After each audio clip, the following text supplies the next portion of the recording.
Hi, today I want to discuss federal rental assistance in Idaho. The federal COVID relief package from December directed around $175 million to Idaho for rent and utility assistance for people in Idaho who lost jobs and income. In a shift from earlier federal relief packages, the funds now have to be appropriated by the legislature instead of the governor.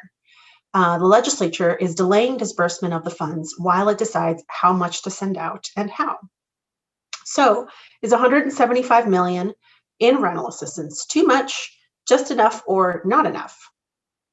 So let's backtrack to the federal ban on evictions. So the Centers for Disease Control and Prevention enacted a federal eviction ban through March 31st of this year, with plans to extend the moratorium through September.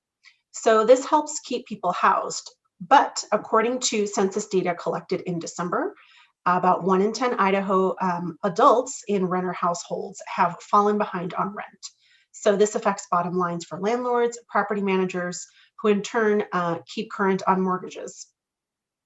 The data also suggests that many Idaho renters still paying their rent are doing so in unsustainable ways. For example, borrowing from friends and family, spending down savings, and using credit cards, which can negatively impact the long-term financial stability of households. Evictions are costly for tenants, landlords, and everyday Idahoans who aren't evicted.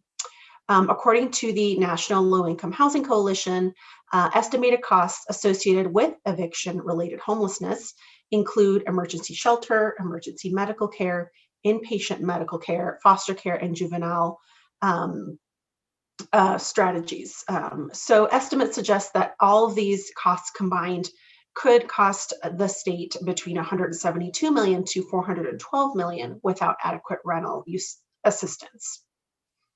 How are households doing today? So despite a partial recovery from Idaho's economy, about 34,000 Idaho households are still at risk of eviction.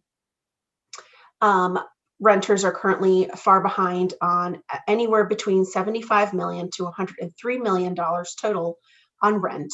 And looking ahead, experts estimate that Idaho renters will need about 45 million in rental assistance to remain stably housed through June 2021.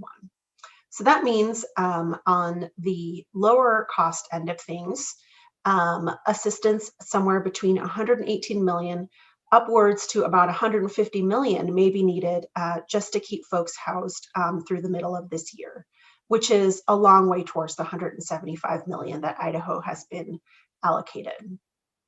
Without emergency rental assistance, Idaho could experience evictions, and especially once the federal moratorium is lifted, producing a barrier to the economic stability of Idaho's renters and for the continued recovery of our economy.